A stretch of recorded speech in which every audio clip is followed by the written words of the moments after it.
And we hope that as you leave this press conference, that you will be more enlightened, understand what we are espousing, and act on the information and message that we impart to you.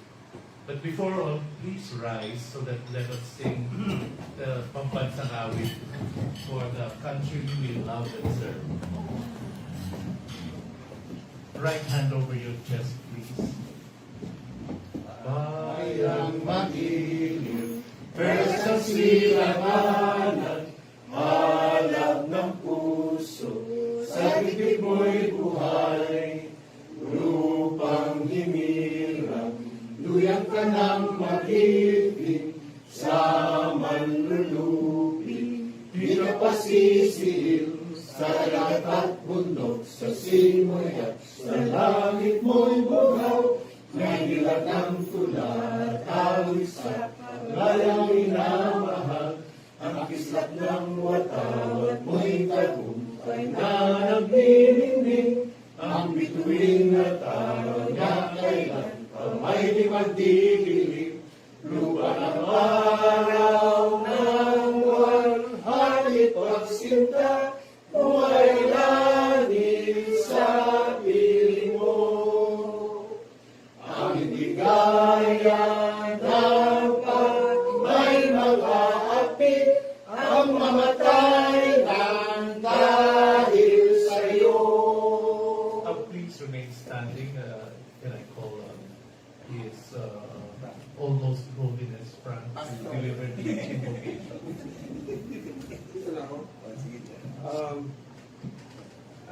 I don't know why.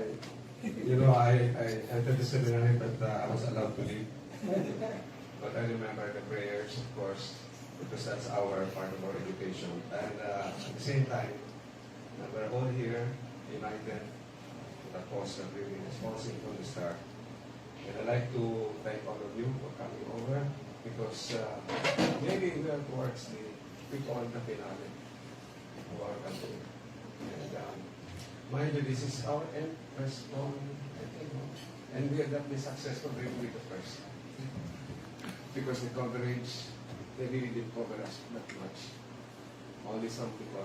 So we are really praying that with your support, you can disseminate the truth to all the people, so they will really know. Of course, there are sectors, quarters that are trying to downplay us, and we believe that through prayers, by the way, today is the first day also, for the petitions. We have 2 petitions before the Congress and Senate, and the one in the Mondamos is still there, but for the California Cabinet, the last first one, it's okay. We will win the record. Now, at this time, with your support, and we have another petition that we filed yesterday before the Comelec, and that is to disqualify smart Matic. So this is the whole process that you can probably, we will enlighten you and you can ask questions. We pray to Almighty Father that we all be enlightened on this day. This is a very, very important day for us and for you, so that we can all be one united to the truth. And by the way, I've got some invite from another press group, you know, the FOCA. So it's very interesting that they said, it's about time that the international world will learn about us, because the local press now will make you control it. I don't know. So they had until August 31, 2023 to Are now in the With your support, since we started observing aberrations after or as soon as the counting of the votes started. It is unfortunate for those who want to rob us of democracy that we have real experts who know how to read the vast amounts of data and the complex programs that were involved in this massive fraud that we called the 2022 elections. We now are gathered to listen to one more piece of the puzzle that further proves that the whole 2022 exercise was fraudulent. So without further ado, let me start the proceedings by calling on the Attorney Jose to open the proceedings. Attorney Jose. Yes. You will give us briefings because we are trying to exhaust as many peaceful means as possible to attain our objectives. Attorney Jose. May nangyari, hindi maka-accept na. Hey, good morning. I'm Attorney Jose. I'm the counsel for the petitioners in the common case. Actually, when I first met with General Rio, this was in connection with this petition from Mandanos to the Supreme Court. And the petitioner officer asked the Supreme Court just to preserve the records of the telecom so that for whatever purpose. And I was just wondering, so that's it? So I thought that the relief they were seeking from the Supreme Court was very limited. So that was the time I suggested, why not file a petition with the Commission on Elections to disqualify Matic from participating in subsequent elections? Because in my view, we can no longer change what happened during the 2022 elections. That is done, that is passed. But what we can do is for the future, if indeed it is established, it is proven that there was fraud in the automated election system which provided by Matic, that should provide a legal basis to disqualify Matic from participating in future biddings for the 2025 automated election system. That is what we did. We first filed the petition on June 16, 2023, and then we filed, that's based on the fraud which General Rio and his group noticed. For instance, there were instances where the results were transmitted to the transparent even before they were actually sent by the local precinct. So how is that possible? And then General pointed out that during that 1 hour period, 20 million votes were transmitted. So that is technically improbable, if not impossible. So that's the first petition.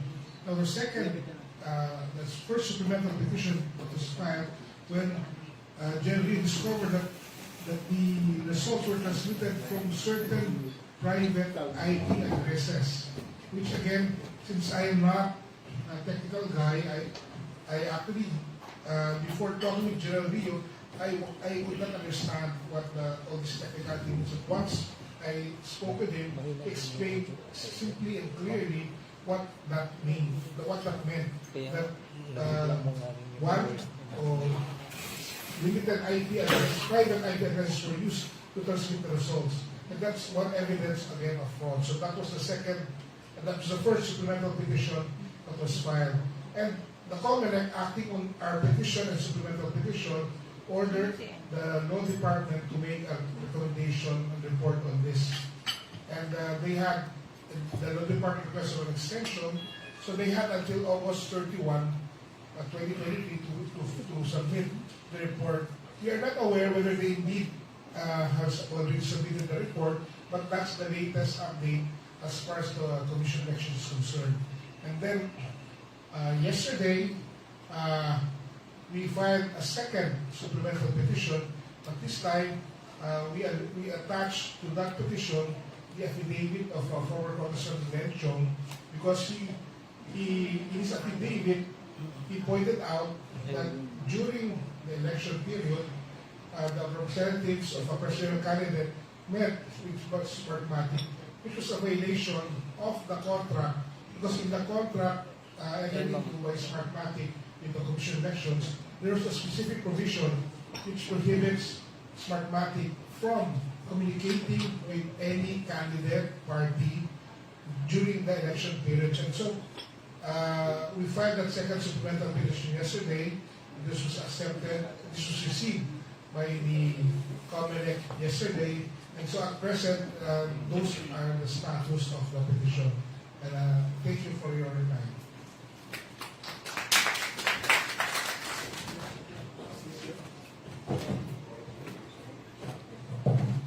Thank you, Attorney Jose, for that briefing.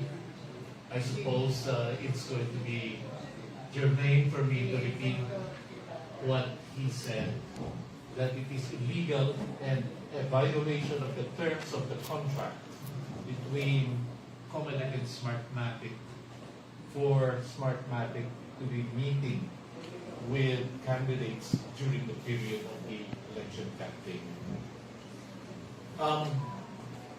As you know, what we are, the TNE trial here is trying to do is to preserve our democracy, because the essence of democracy is the vote. It is a mockery of democracy when we go through the motions of voting and somebody else chooses the winning candidates. That is a complete mockery of democracy. And we are going to be probably a state that will descend into the model of the Russian Federation or People's Republic of Korea. But to add more pieces, important pieces, to the puzzle that we have assembled as the TNT3, I call on a gentleman right now who will add more information under oath. Remember, this is very important because it's not just speaking out of his mouth, but he's speaking under oath. Our speaker is Attorney Glen A. Chong. He's a practicing lawyer, a former congressman representing the province of Glen, and an advocate of free, clean, and honest elections. He has written numerous articles, conducted symposia, and lectured on the subject. Ladies and gentlemen, Attorney Glen A. Chong, to narrate what they did last summer.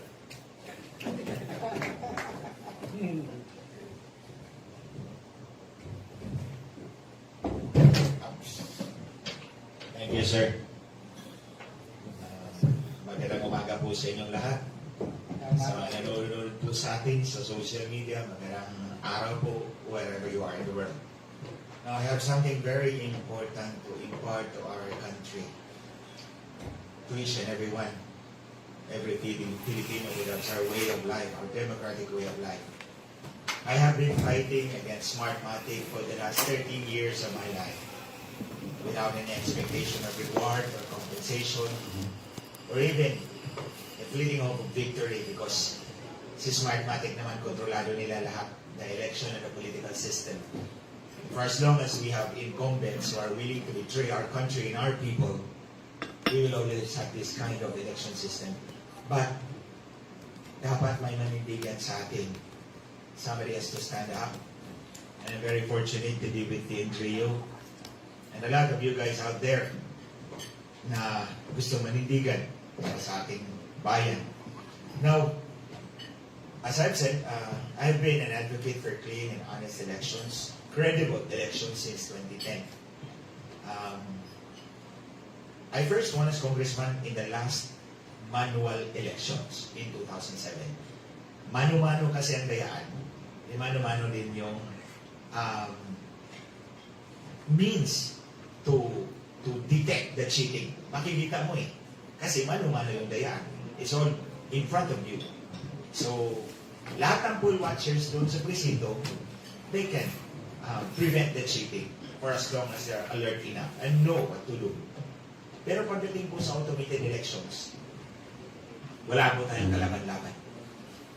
In 2010, I showed to the Comelec and all the Senate hearings I've attended. Suki po ako doon sa Senate Committee, the Joint Congressional Oversight Committee, certified true copies na in my district, 145 precincts were already producing results. Meron akong laman yung 145 precincts na 4,404 ballots. Makikita mo sa 8th entry ng audit lab. Nakalagay doon kung ilan na yung balot ang binasa ng makina. That was 3 days before the elections. And the document I showed are all certified true copies. Hindi ma-refute ni Comelec yun at ni Smartmatic. So from then on, I carried on until 2016 when candidate Bongbong Marcos alleged that he was cheated. So They brought me to the campaign headquarters. Mahaba po yung affidavit ko, yung sinumpang salaysay ko po, mahaba po yun. I'm just, doon lang po ako sa mga mahalaga.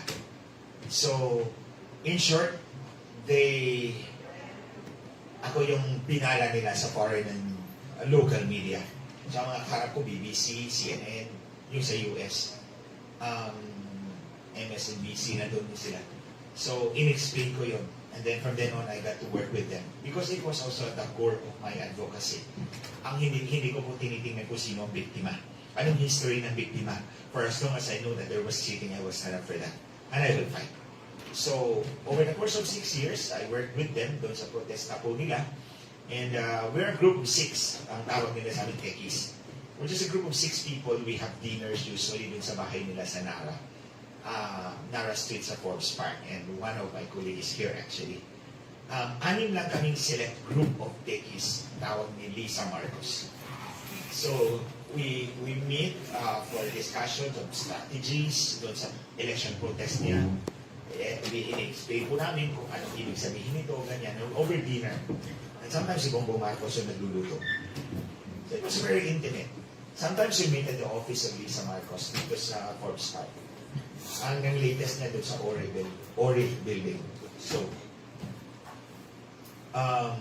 when my personal aide was murdered, nandyan po sa akin, ko, kinumpute ko, ilang araw yun. When I testified in the Senate hearing, pinakita ko po doon, 459 precincts were already transmitting results 1 day before the elections. You can review the YouTube videos of the hearing. Makikita po ninyo yun, 459 precincts were already transmitting results 1 day before the elections in 2016. Documented po yan at makikita po ninyo sa YouTube documentation po ng hearing na yun, hindi po nasagot ng COMELEC at Smart Matic. Then, I was ordered by the Presidential Electoral Tribunal to answer the motion to gag me. May motion na final doon sa PEP to gag me because I was talking about elections. So I filed a 250-page comment. Iniisa-isa ko po yun, dinitali ko po doon yung mga nakita ko sa 2016 elections. And the Supreme Court, the Presidential Electoral Tribunal, did not gag me, did not issue a gag order, and I was never penalized. Kasi sa beauty chief, nagsasalita siya while the case is being tried. So, hindi po ako pinatawa ng parusa ng Presidential Electoral Tribunal or Supreme Court. Then, nung pinatay po yung personal aid ko, matapos yun, ilang araw lang, pinatawag ako ni Lisa Marcos doon sa office niya. And sabi niya, what can I do for you? Sabi ko, I just need sana security. So, sabi niya, sige, bayaran ko yung 2. So, for how long? Sabi ko, 6 months. Kahit 6 months lang. So, she paid directly to my account yung salary ng 2 kong personal aid for the next 6 months. Pero marami yun. 2 lang ang hiningi ko sa kanya. And I was very grateful. Then, sometime, nung nag-file na si Bongbong Marcos ng kanyang Certificate of Candidacy, pinatawag uli ako ni Lisa. Although, we meet regularly, pero sometimes pinapatawag ako. So, over lunch, nag-uusap kami, sabi niya, pwede ba pumunta ka naman sa headquarters kahit twice a week lang. Sabi ko sa kanya, I have no problem with that. Even if daily, I will be there. Sabi ko, sige, twice a week, simula ako. Then, towards the end of the campaign, I'll be there daily.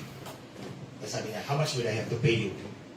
Sabi ko sa kanya, you know, I have been very grateful sa iyo when I was down and out at that time, nung pinatay yung personal aid ko. You were there to help me, and I will never forget that. So, huwag mo akong bayaran. Besides, I've been helping you for the last 6 years and you didn't pay me a single centavo. So, why should you pay me now? Kaya sabi ni Lisa Marcos, sige, pag nanalo tayo, commissioner ka ng COMELEC, then chairman ng COMELEC. Well, of course, I thanked her. Of course, that's just a promise. So I thanked her anyway. Then, I started my duty there in middle of November 2021, going to the 2022 elections. Then, sometime on December 10, hindi sometime, specifically December 10, 2021, natanggap ko yung message ng Secretary ni Lisa Marcos at sinabi niya, Attorney, nire-request ka ni Lam, si Lisa Araneta Marcos, na mag-attend ng meeting ng Smart Matic. Mag-attend ng meeting ng Smart Matic sa alas 6 ng gabi ngayong araw sa 5600 South Superhighway, corner Arellano Street. Since I received the text late, hindi ako nakapunta. But I found out the next day na itong 5600 South Superhighway is the office of Total Information Management Corporation. Ito yung partner ni Smartmatic sa Smartmatic PIM Corporation. Ito yung joint venture ng Smartmatic and PIM for the elections. So, in other words, the other half of Smartmatic were already meeting with the representatives of Lisa Marcos.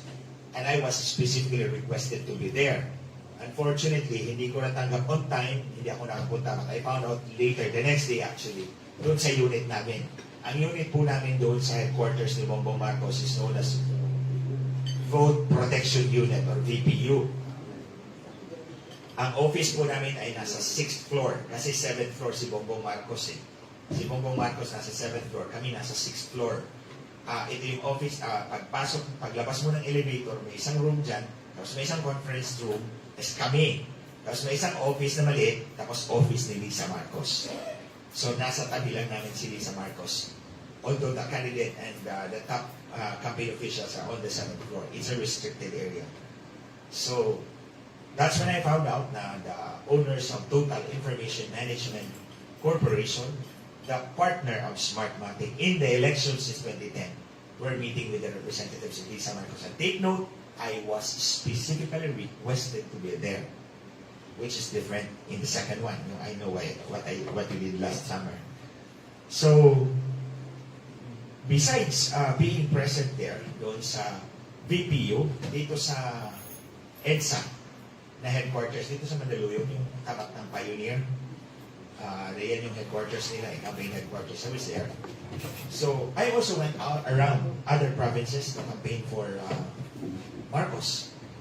And then, Partido Federal called me and told me to set up a headquarters. So, nag-set up ako ng headquarters dito sa commercial building namin. Binayaran ko po yung mga volunteers, utilities, everything. Then I told Lisa about it. I said, thank you. Nung bago pa sila mag-usap ni Smartmatic, mabait pa siya sa akin. Take note of that. Ang bait-bait niya, sweet-sweet niya. Bago, yung, I know what you did last summer. You know that, Lisa. So, sometime, ang natandaan ko, that was after March 7, kasi nakaschedule kami na ilipat doon sa kabilang building sa Cybergate Plaza.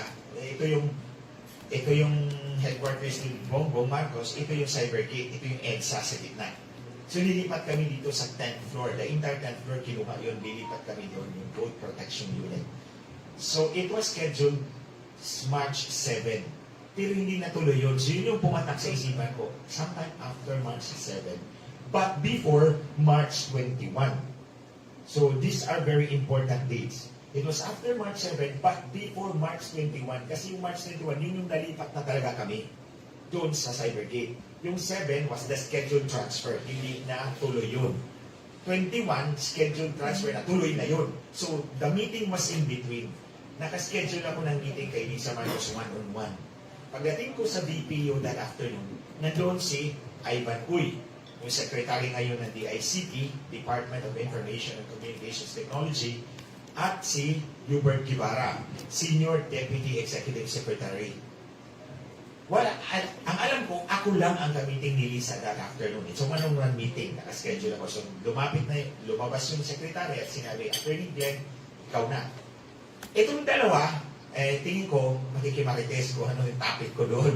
Sumunod, sila pa naunang pumasok.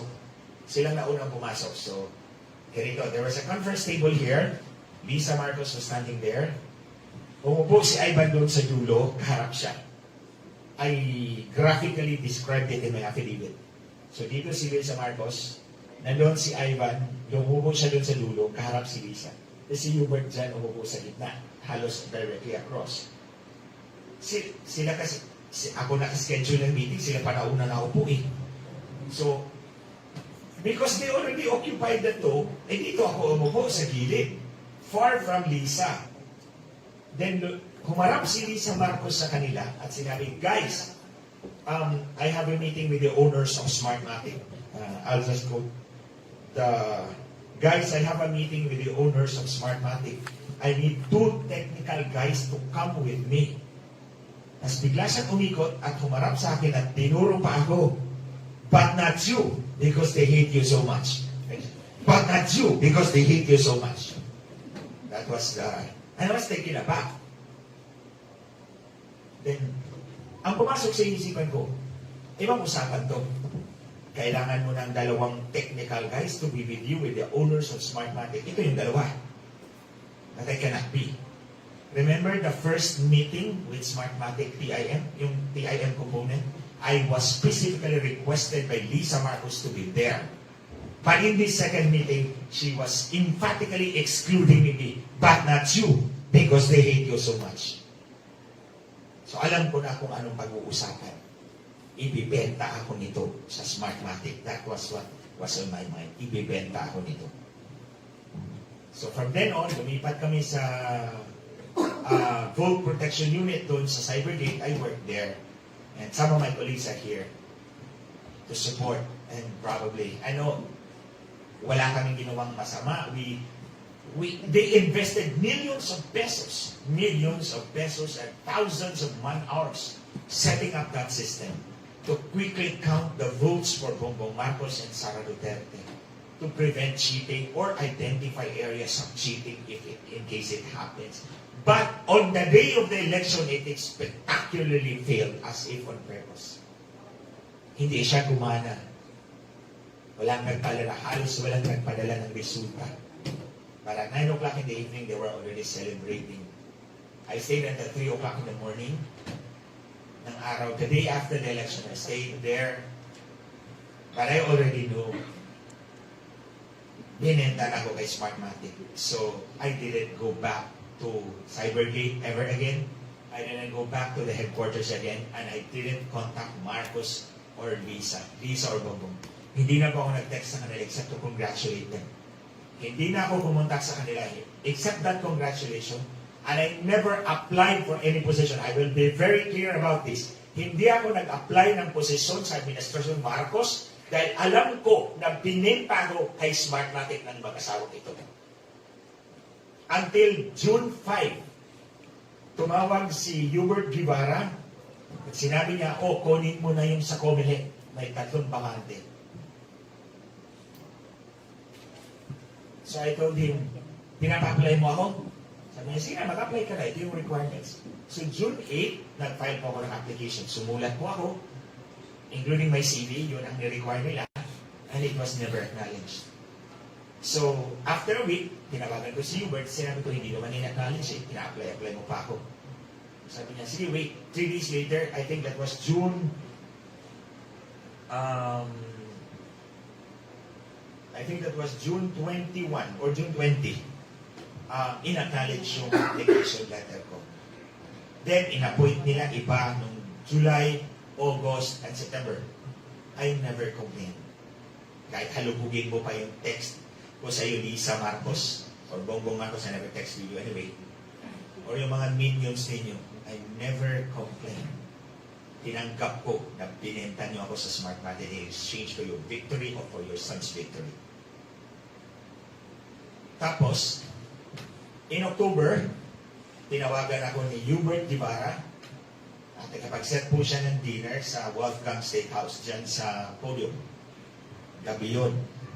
So, nandoon ako, si Ivan, si Hubert Guevara, and I think si Alex Ramos, one of our colleagues, doon sa BPO. And in-offer po nila sa akin yung Commissioner ng National Telecommunications Commission. Sabi na, dito ka na lang kung okay sa iyo. Chairman, Commissioner ng National Telecommunications Commission. Ang nasa isip ko, I'll be in the front seat watching the flow of election returns. Okay, tanggapin ko. Kung hindi mo man ako ilagay sa Comelec, hindi ko mabantayan sa Smart Matic dito o sa IPC. So, tinanggap ko yun. And then sabi ni Hubert, sige, sumulat ka. And that's when I said, no. I'm not going to write again. Sinabi ko talaga sa kanya, no, I'm not going to write again. Take it or leave it. Hindi ako susulat ulit. Sumulat na ako. You rejected me 3 times. I'm not going to write again. Sabi niya, sige, wave na yan. CD, NBI clearance. O, sige. Tapos, nag-selfie kami. At pinadala kay Lisa Marcos. That's when I knew it was the offer of Lisa Marcos. Wala namang kapangyarihan itong dalawang mag-offer sa akin ng post kung hindi aprobado ni Lisa Marcos. Lisa controls everything. Take it from me. I know that. I've worked with them for the last 6 years. Lisa controls everything. Sunod-sunuran lang yan si Bongbong Marcos. Oh, so, nag-selfie kami, pinadala sa kanya, pinakita sa akin ni Hubert. So, the following day, nag-text ako kay Lisa. Sabi ko, nag-meeting kami. Thank you very much for the post. So, na-comply ko yung requirements ng November. On December 5, this is something that I will reserve. Hindi ko muna ito sasabihin. Then on December 9, the morning of December 9, tumawag po sa akin si Ivan Uy, si Secretary Ivan Uy. So they were already appointed at that time, Secretary of the ICT, and the other one is Senior Deputy Executive Secretary. Tapos, tumawag si Ivan, sabi niya, pinirmahan na ni Presidente yung appointment mo. Congratulations. So, pinirmahan na raw ni Bongbong Marcos yung appointment ko as Commissioner of National Telecommunications Commission. Sabi niya, wait ka na lang ng announcement. So, they left for Brussels that afternoon. Then, a week later, tinext ko si Hubert, sabi niya, nag-wait pa kami ng confirmation. Tapos, towards the end of December, nag-text sa akin yung kaibigan ko, sabi niya, wala na yung pangalan mo doon sa listahan. But I'm pretty sure you were appointed pero wala na yung pangalan mo doon sa listahan. Talk to Lisa. So, they know everybody. And everybody there knows that Lisa is the one controlling everything. So, talk to Lisa. So, I said, why should I talk to her? Binenta na ako eh. So, I texted Hubert. Sabi niya, in short, ang implication is nag-o-object si Martin Romualdez. So mag-usap pa raw sila ni Presidente at si Matic. So just wait and see. Then by February 10, iba yung in-appoint sa National Telecommunications Commission.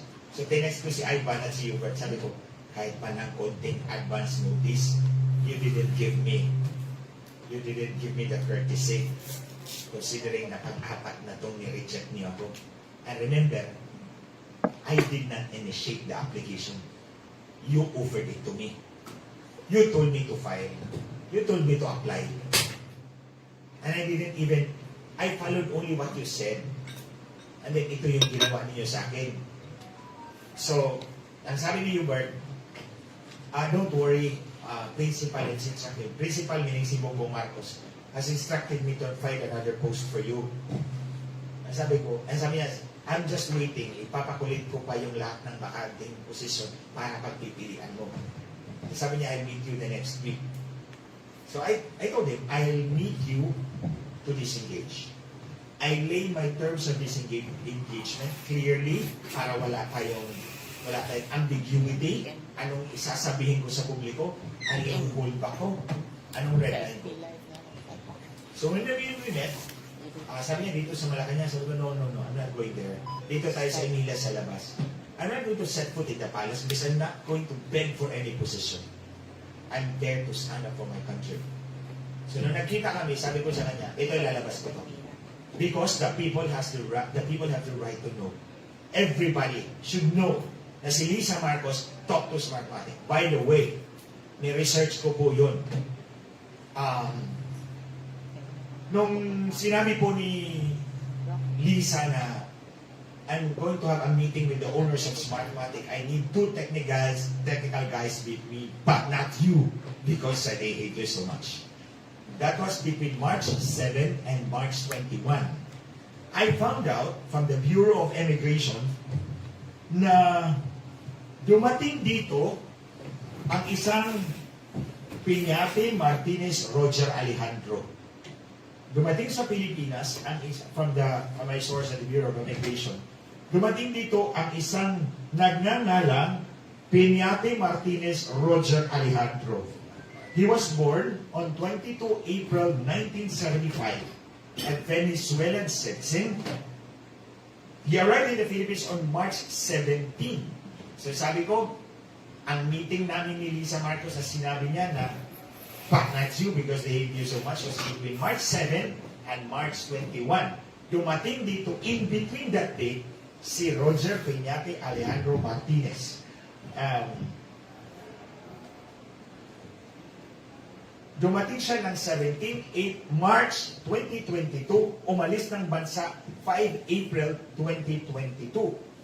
Then bumalik uli siya sa Pilipinas 19 April 2022, lumabas uli 23 April 2022, then bumalik uli sa Pilipinas May 3, 2022, and umalis finally on 18 May 2022. In other words, nandito siya a few days before the elections and a few days after the elections.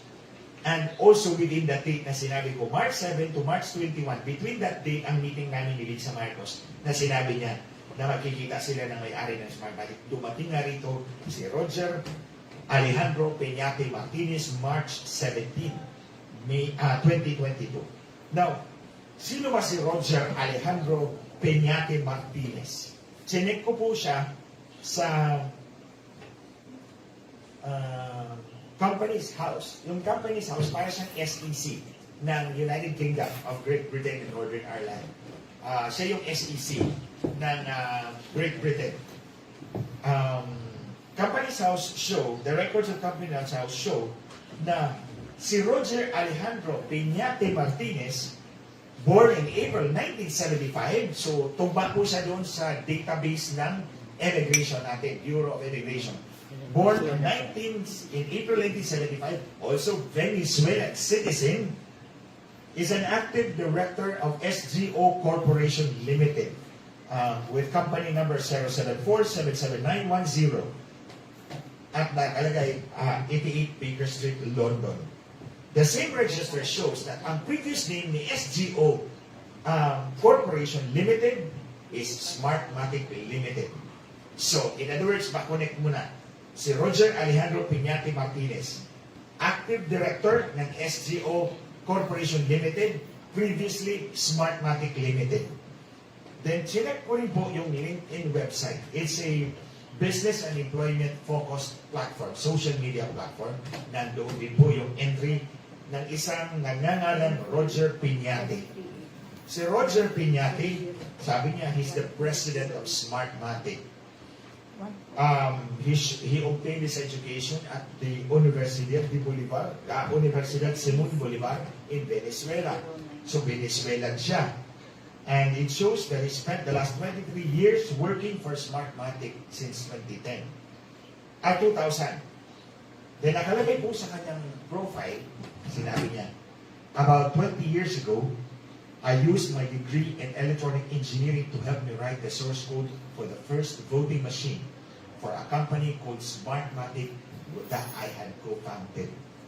So, ma-establish na natin ngayon na si Roger Peñate Alejandro Martinez arrived in the Philippines about the time na nag-meeting, sinabi ni Lisa Marcos may meeting siya sa may-ari ng Smartmatic with two technical guys, of course, because she does not know anything about translations and all. So, kailangan niya ng dalawang technical guys to explain. So, dumating dito, itong Roger Peñate Martinez, who is the co-founder of Smartmatic for his own admission. So, indeed, nagkita yung dalawa at tag-usap. And subsequent circumstances will show na meron nga silang agreement. And to be frank about it, the agreement is to neutralize me. Kasi natakot si Smartmatic na baka maupo ako sa Comelec, wala na siya pag-asa. Imagine, the contract in 2025 is around $350 million. That's a lot of money for them.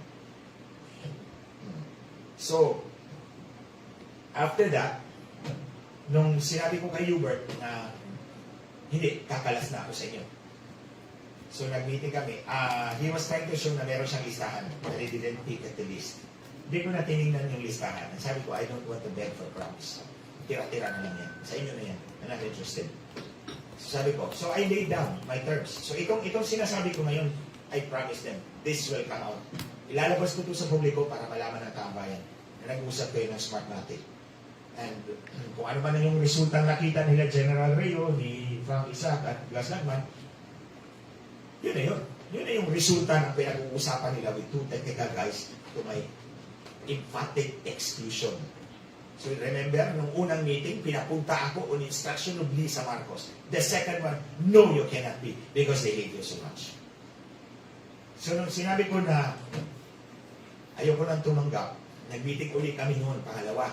In-offer po nila sa akin yung head ng Task Force on Ending Hunger. So natawa na lang po ako. Sabi ko, no, I'm not going to accept that. I'll be set up for failure. Hindi naman tayo mag-succeed in eradicating hunger because hunger is simply the external manifestation of poverty. You go to the root cause of poverty, not the hunger. So sabi ko, I'm not going to accept that. So, in short, ang sabi nila, because I told them, I have everything to lose if I do not speak. They have everything to gain with my silence. So, ang sabi ni Hubert and Evan, ano bang gusto mong mangyari in exchange for your silence?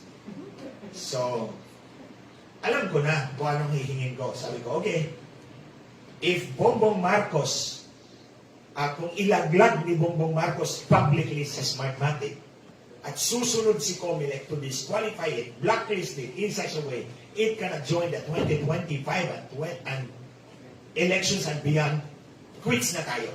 Sabi ko, yun lang sabi ko, quits tayo. You don't have to worry anything about it. I will go into self-exile for the next 6 years. Hindi ako makita dito sa Pilipinas. Basta ilaglag ni Marcos, Bongbong Marcos, si Smart Matic publicly, and then Comelec follows to disqualify or disqualify Smart Matic or blacklist Smart Matic in such a way it cannot join the 2025 elections and beyond. Tapos tinext ko ulit si Hubert noon para meron akong documentation. Tinext ko ulit. And the next meeting, ang sabi niya, hindi pwede. You know why I asked that? Kasi dati, nung nag-press conference si Bongbong Marcos, sinabi niya, and he was very emphatic about it, hindi namin election system ano binibenta ni Smart Matic, idayaan system. So if he could publicly denounce Smart Matic at the time when he was protesting, why can't he do it now when he's already the president? Kuno? What's the big difference? Nung nagprotesta kayo, Bongbong, you already denounced Smart Matic publicly. Bakit ngayon? Ayaw nyo na. Dahil you did something last summer. Yung ba yun?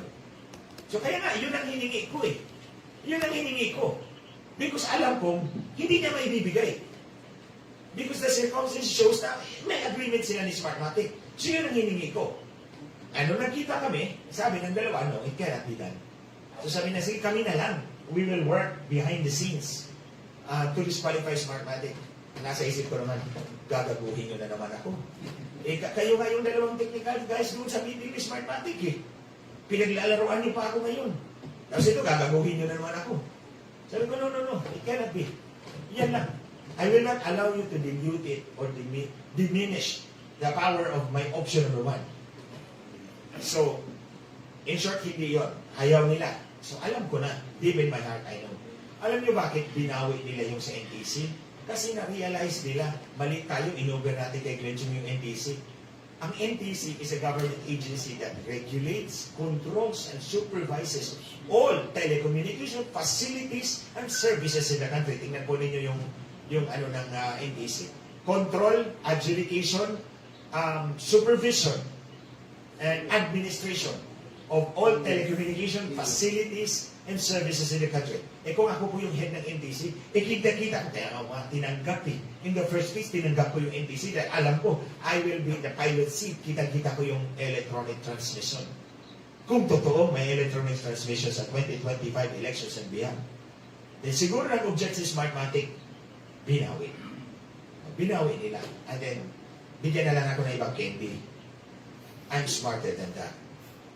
So, sabi ko, sige. Alam ko, pinaglalaruan ako nito eh. So, pinaglaruan ko rin. Sabi ko, ang sabi niyo si Romualdez ang nag-object sa akin. O sige, gawin niyo akong congressman. Tapos tayo. Sabi ko, sige, gawin niyo akong congressman. Sabi mo kay Martin, ganito, step by step. Magpa-resign ka dyan ng isang party list representative. Pag-resign, pa-resignin mo lahat ng nominees. So, bakante lahat. Ako yung inominate mo number 1. Take off na ako. Okay na tayo, quits na tayo. So, sabi niya, sige, kakausapin namin si Martin. You can say in my affidavit, ilang araw yun eh. Magmi-meeting na kayo ni Martin, binawi uli. Magmi-meeting kayo ni Martin, nasa London, binawi uli. Until walang nangyari. So I know, hindi si Martin ang nag-object. It was Smart Matic. Probably with the assistance, with the ever-invaluable assistance of the committee under George Garcia. So, yun po yun mga kababayan. I stand by my statement. Kaya nga po, tinaan ko sa sinumpaang salaysay. Because I'm ready to defend my allegations, my claims that it happened, and also the circumstances showing na may usapan sila ng Smart Matic. Just as she said na magkikita sila. At ang naisip ko lang talaga, you know what I realized also? After nung nag-meeting sila, Lisa was very cold to me. It was an entirely different story than before. Alam na alam ko yan. Isa-isahin natin to when the time comes. I remember nung wala na po yan sa affidavit. I remember nung team building kami sa Batangas. October yun. October. And in the breakfast, she came around and she said, "How are you, darling?" Ganyan po siya. So it was very sweet. "How are you, darling?" Tapos, nung matapos na yung meeting with Smart Matic, wala nang darling. Hindi na ako sinasagot sa text ko. Hindi na ako sinasagot. And I remember also, one time, after na to ng meeting, I was there in the meeting there sa Cybergate, and I asked her, "Madam, boss, si Bibi ba ay pupunta ng biliran?" You know, the answer was, I think you heard that? No! Parang she shouted at me, no! Parang ba ako masagsisiba ko? Huwag ka makialam doon. Because ang tingin ko, she doesn't want me to be shown with BBM na makita. Because si Smart Matic is looking. Smart Matic is observing. May pag-usapan na sila. Yun yung dalawang things na nakita ko. Before nangyari yun, she was very sweet. She's very accommodating. In fact, binayaran na yung dalawang personality. Then after that, yung tinanong ko lang siya kung pupunta si BBM sa biliran, kung sa kampanya, she almost shouted at me, no! And then, that afternoon, pumunta nga si Bongbong doon sa biliran. So you see, the stark difference in her treatment, it's because mayroon silang pinag-usapan and she doesn't want me to be there na makita na kasama ko si Bongbong Marcos because si Smart Matic ko object na naman. Parang si Lisa. Well, it's a Salome Herod deal. Salome had to dance so suggestively in front of Herod to be able to get the head of John the Baptist. But remember, the first meeting, pinapunta ko. Yung meeting with the owner of Smart Matic, no. Because Salome could not dance so suggestively in front of Herod if John the Baptist were around to watch the spectacle. Simple lang yun. So ngayon, mga kababayan, you already have that information. Anong gagawin natin? We have to push for Smart Matic to be eliminated from our election system. This represents a clear and present danger. Danger not only to our lives, our future, but national security. Hindi natin alam kung sinong bansa magkukontrol sa atin in the future through these sham elections sponsored by Smart Matic. Ngayon, ang panawagan nito sa COMELEC, would it be so difficult for you to blacklist or disqualify Smart Matic this time? Okay? Mabigat ba para kay Smart Matic? Para kay COMELEC na i-disqualify si Smart Matic? Because, mga kababayan, kung hindi i-disqualify ni COMELEC si Smart Matic, mag-i-insist sila, then there must be something wrong. And then there must be something na makukuha ni COMELEC kay Smart Matic by insisting that it be still the same provider. Yun lang. And I guess I will have to take your questions. If you have. Sige, later na.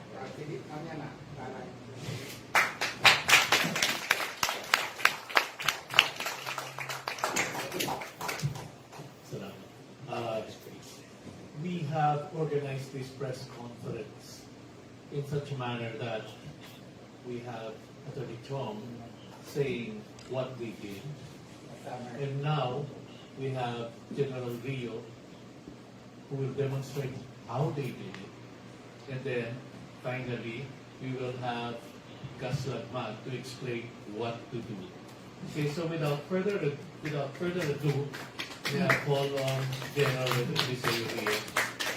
Okay, now you know what they did last summer.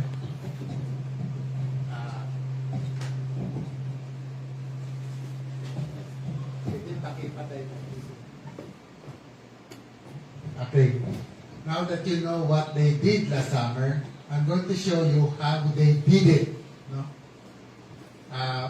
There was a meeting with the party of BBM to his wife and the president, the highest position of Smart Matic. No? I will be very passive muna para here you see the end-to-end transmission path that was approved and demonstrated to the public by COMELEC on March 23 of a few weeks before the election. March 23, 2022. Approval ito. And you'll notice here that yung BCM, there are 107,000 BCM all over the country, are supposed to directly transmit their election returns to 3 servers. The transparency server, the central server, both of these are in Metro Manila, no? Yung central server is in Intramuros, the headquarters of COMELEC, and the transparency server is in UST, being operated and controlled by PPCRB. Okay, tatlo po ang pinapadalhan ng ERs ng lahat ng ating mga BCM. Ito ay parang walang kaibahan na kung tayo ay magpapadala ng email sa tatlong addressee, ilalagay lang natin doon yung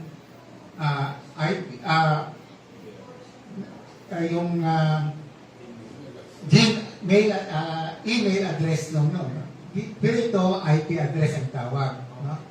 So lahat ng ating BCM, tatlo lang yung nasa kanilang phone book.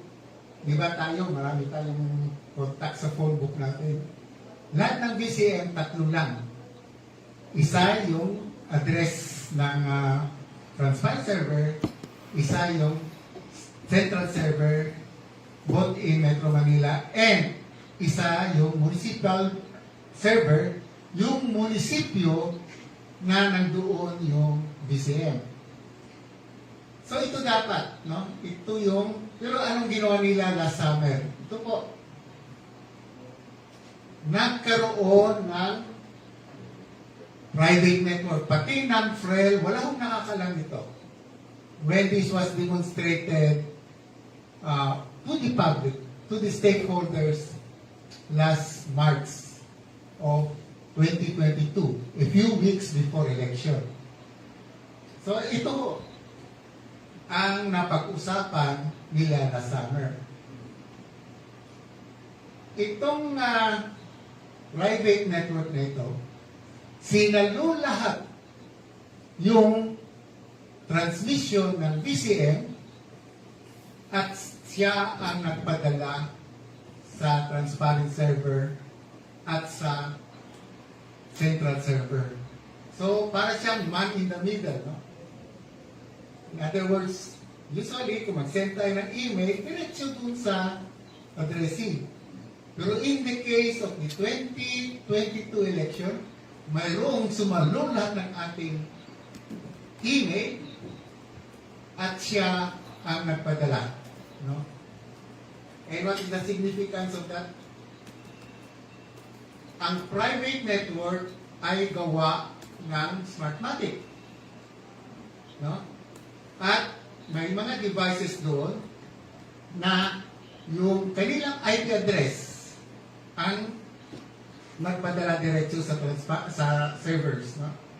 Hindi galing sa BCM yung mga ERs na nakita natin na ipubliko noong counting period after the when the precinct closed. Okay, bakit nagkaroon ng irregularidad, no? Ang PPCRB, nung nalaman nila na yung nabuking na natin na mayroong IP, private network, at ang ginamit that ay private IP address. Dahil yung ating mga telcos, ang kanilang IP address are all public, no? Ang private IP address starts with 10.xxxx or 192.168. Pag nag-umpisa yung IP address ng ganyan, yan ay magagamit lang sa isang private network at hindi yan makalabas papuntang internet. So yung normal, yung sinasabi ng Globe at Smart, dun sa sagot nila sa PPCRB, ay yes, we are using a NAT, no? A Network Address Translation. Eh, normal yan. Kung tayo ay nag-subscribe ng internet sa Globe, sa Smart, sa Converse, mayroong binibigay silang parang router sa bahay natin, di ba? Yun ay ang tinatawag na NAT. Ito. Ang ginagawa nito ay itong public IP address, isa lang binabayaran nating connection sa Globe Smart at dito, pero pwede natin gamitin to several devices inside our private network. Yun ang sinasabi ng Globe and Smart. Kasi yung focus ng Normal to. Normal yan. Kasi ang problema natin ngayon ay yung public IP address na maibibigay ng Globe Smart at dito ay limitado na. No? Itong public IP address is ginagamit sa World Wide Web. So sa lahat ng devices sa buong mundo ay gumagamit itong IP address na version 4 pa po ito, no? Ang magawa mong unique public IP address with this combination is only about 14.7 billion. Noon, nung ginagawa yung World Wide Web, ay parang kala ng mga engineers noon ay, okay na yan, 4.7 billion. Pero ngayon, kulang na po yan. Kaya pumunta na tayo sa version 6 that can accommodate thousands and thousands times of in version 4 and mga centuries hindi na tayo kukulangin ng public IP address. Pero wala pa tayo doon. Kaya nag-invento muna as a temporary solution itong private network para makalagay ka ng mas maraming devices sa isang gamit lang ng isang public IP address. No? Yan ang kaya ito inimbento because kulang na tayo nito. Ito ang normal. Ito ang sinasabi ng telco na normal yung ginagawa nila. Pero ano nangyari noong 2022 election? Ito. Ibig sabihin, lahat ng BCM ay may sarili ng public IP address. Alam ko yan dahil ako ang nag-regulate sa kanila noon eh. Yung 107,000, kaya-kaya yan ng sinasabi na kulang yan. Hindi, kaya-kaya yan. Dahil, ang pagbigay naman ng mga telcos ng public, hindi naman sabay-sabay na ginagamit ng lahat. No? At sa election, yung mga BCM natin ay may tinatawag na VIP treatment. Ano yung sabihin yan? Kasi kung mga subscriber ng Globe, for example, ay gustong mag-access sa internet, ay kung sinong first come first serve yan eh. No? Mayroong linya na kung anong order ng paghiling mo to access the internet. Okay?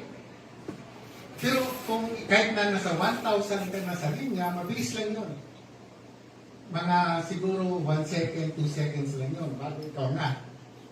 Pero kung mga panahon na Christmas or holidays na maraming gumagamit ng internet, yun ay may nagkakaproblema tayo doon dahil maraming nag-access sa internet. So, kung ikaw ay nasa 1 million na, ay bago ka makadating sa siguro it will take you more than 10 minutes. Mabilis pa rin, no? Pero kikita mo, bumabagal yung internet connection mo kung maraming gumagamit. Pero hindi ang mga BCM. On election day, they are required, telcos are required to give anong oras man ang papasok yung BCM, bigyan siya ng VIP treatment, ilalagay siya sa pinakaunang queue. Kahit siya na ay sa 1,000 siya nag-request, siya uunahin. Because it is of national interest, no? Yan ang nabibigay. So, lahat ng mga communication ng Office of the President, mga Office of National Defense, that may mga cellphone sila or mga computer na mayroong VIP treatment. Parang ambulansya, no? Pagdaan ng ambulansya, kung heavy traffic, lahat ay tatabi para makadaan ang election results natin. So, walang problema yun. Pero itong ginawa nila. Para masalo nila lahat ng mga ipapadala at dito nila kalikutin. No? And then, isa-isa, papadala nitong router na tinatawag namin man the middle, papunta na sa transparency server. Yan ay bawal. Yan ang ginawa nila last summer. Ito. No? Kasi ang resulta ngayon ng ating eleksyon ay naging ganito. No? Sinong gumawa ng sistema niyan? May kontrata ang Smart Matic at Comelec na ito ang magpapadala ng mga election returns sa lahat ng mga presinto. Ang tinatawag nila Secure Electronic Transmission Services. Ang halaga nito ay 1.053 billion pesos at ito ay nilagdaan noong 12 October 2021. Almost a year before the election, no? So, ang commissioner, ang chairman pa noon ay si Sheriff N. Abbas. At ang Smartmatic team, ito yung sinasabi ni Atty. Glen Chong, yung team ay yung kapartner ng Smartmatic. So, ito ay kontrata nila. So, ang Smartmatic team, TIM, ang gumawa noong private network na yun, na nabisto lang natin noong March 23 dahil napilitan ng Comelec maglagay ng mga logs, no? At isa doon, yung raw files. Yung raw files talaga ay hindi dapat nandun. So, ang aming iniisip, mayroong mga IT, computer experts sa inside Comelec na pinalabas yun para mabisto ang what they did last summer. So, mayroon tayong mga papers doon at ito'y walang kaibahan doon sa 1986 yung nag-walk out yung programmers, mga Comelec programmers. Dito naman, virtual sila naging whistleblower. Nagulat na lang siguro yung mga commissioner nung nag-analyze na kami ng mga raw files. Ito yun. Ito yung provision, bago ako pumunta doon, ito yung provision sa kontrata noong pinirmahan noong 12 October 2021. May provision doon that is relating now to what Atty. Glen Chong said, no? 513, the provider, yan ang Smart Matic team, no? The provider, including the not limited to its employees, representatives, and agents, shall not make any direct or indirect contact with any political party. Ito, naglapag na sila dahil si Lisa Marcos mismo ay nagkaroon ng secret meeting with the president of Smartmatic. At pinaalis nila si Atty. Glen Chong because Smartmatic hates him so much. No? Hindi sinabi pala ni Atty. na buhay niya ang itinaya niya rito. No? Inambus po si Atty. Glen Chong at doon namatay po yung kanyang best friend and security. No, hanggang ngayon, yan ang sakripisyo na binigay ni Atty. Glen Chong para sa ating bayan, para ipatotohanan na lumabas. Okay? Then ito, yung sunod na paragraph, dito, makikita nyo na mayroong dapat ibigay ang Smartmatic sa COMELEC after the election. Lahat ng logs, no, na na-collect related to the election system ay nasa kamay na ngayon ng Smartmatic. Immediately after the election. That was May, siguro mga 1 week after election, siguro mga May 19, no? May 18, mga ganyan. Dapat, kasi hindi mabayaran ng Smartmatic kung hindi itong deliverable na ito ay nabigay. So, nung nagkaroon ng forum, ang COMELEC, noong October 18, 2022, nagkaroon kami as audience, tinanong namin si Chairman George Garcia, siya na yung chairman ng COMELEC noon, na yung hinihingi namin ang transmission logs ng mga telco kasi nagulat kami sa bilis ng transmission ng unang oras. Ako'y nasa telecommunication industry, alam ko yan. Yung nabilang na 20 million plus volts sa unang oras, ang nagpadala noon is 39,000 BCM is talagang unbelievably record ho. Hindi lang sa atin, siguro sa ibang mga bansa, no? Ayaw nila bigay sa amin. Pero dito sa ito, yung hinihingi namin ulit, October 18 na ito, no? Mga 6 months na after the election, ito ang sagot sa amin. Ito yung sagot sa amin ni I will try to look into the contract with the telcos. If we can compel, and I will commit to that, we can compel the telcos to give to us, definitely they can give to us, and should give to us, the transmission, the logs. Dati po, diniman na natin yun, nasa congressional hearing po tayo noon eh. Diniman natin yung hindi audit logs, but yung transmission logs. And there was one hearing some years ago na ang naging sagot kasi wala sa amin. Ang sagot naman ng commission at dapat ay wala sa amin ang transmission logs kung hindi nandun sa supply machine. So ganun po yung naging sagot at that time. Ang gagawin po natin ngayon is I'm going to review because of that experience, the Senate Electoral Reforms Committee had clearly directed at that time that it should be the commission that should have the contractual relation with the telcos and not any other party. I would like to verify that and expect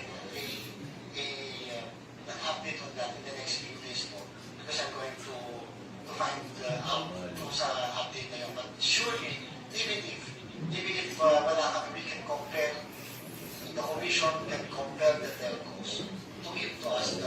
October ng telcos. And October the 18. public and the citizens are and the interest groups and all stakeholders can Para makita namin ang mga stakeholders. yung concern nyo, sir, concern din ni Yusek. Ako yung music na Parehas po tayo gusto tinulungan. malaman. Sa totoo lang, sir, I'll be very honest that even if I'm not the government chairman, gusto ko rin malaman na yung bang pinwit na binipan, yung resibo, tama yun, nakita natin, yung resibo ito, seems to be kasi mga Pilipino. Yan ba yung binilang? Yun po yung nakikita kong problema lang, yun yung part na yun. Yung transmission, madali i-verify eh. Kasi bakit? Yan ba talaga yung result sa precinct? Yan ba talaga yung result sa precinct? Ang boto ni Mang Ana ay 100 ba pag pinadala? Madali natin i-verify yun. Di po ba? Pero yung ba yung balota, at yan ba yung nasupa total na bilang, yan ba yun? Magkaiba po yun. So I will really agree na doon tayo may problem na sana nga po, Mang Ana, yung sana ang solusyon sa hybrid system. Yung hybrid. Na yung mga sinulo, mabibilang manually o mabibilang whatever, mabibilang para lang mawala yung agam-agam. Oo nga, nakita ko. Pinrin. Pero yung ba yung nabilang? Magkaiba. Yes, yung resibo na piniprint ng BCM, yun ang binilang ng PPCRB na sinasabi nila 99.92% accurate, no? Pero siya mismo nagsabi, si Chairman George Garcia nagsabi, kung itong na-print, yan ba talaga yung nasa mga balota, kung bilangin mo yung mga balota, yan ba ay tutugma sa nag-print? Siya na mismo nagsasabi. And yung solution dyan ay yung hybrid system ni Gas Lagman. No? So I am showing this video because this was taken on October 18, 2022. Sinasabi niya, I'm going to compare the telco. They have to give us the transmission log. Pero sa kontrata na pinirma ng Comelec at Smartmatic, nandoon na yung transmission logs ng telco. Nasa kanila na. So nagsisinungaling dito si George nag-delay. At hanggang ngayon, hindi niya binibigay yung transmission lang ng telcos. Bakit? Because nung unang oras, walang transmission na dumaan sa telco. So saan galing yung 20 million na yun? Yun ang preloaded. Yun ang what they did last summer. Ito ngayon ang mga... I will try to look into the contract with the telcos. Okay. Ito ngayon yung March 23, yung tanong ng tanong kami. No? Hindi kami nakontento doon sa nung sa October 18 na yon. Sabi niya, within a few days, lumampas na yung end of October, wala pa. Nagsampa na kami ngayon ng sa Supreme Court na i-preserve yung data, yung mandamus petition. No? At hanggang ngayon nakapending pa sa Supreme Court. So ito ang importante, itong raw files. Dahil nung pinalabas to ng March 27, nang napilitan sila, no? Dahil kay Colonel Odonio, yung sulat namin, hindi na sila makatanggi. So ito na nga, ipapakita na namin yung transmission logs, yan pa unang sabi nila. Para lang yung kanyang sinabi noong October 18, ay ito na yung pero hindi po transmission logs at pinakita nila. Sisinungaling naman sila big time, no? Tingnan nyo. Klarong-klaro mismo sa column na pinakita nila, reception logs. So ito nga kini-question namin eh. Bakit nililin lang nila yung mga taong bayan? Sabi na ito na yung transmission, ito na yung pinadala ng mga telcos. Maliho. Ito ay yung fabricated nila. Sila, kanila galing to. May confidential report to kami galing sa telco dahil ako yung naging NTC commissioner. No?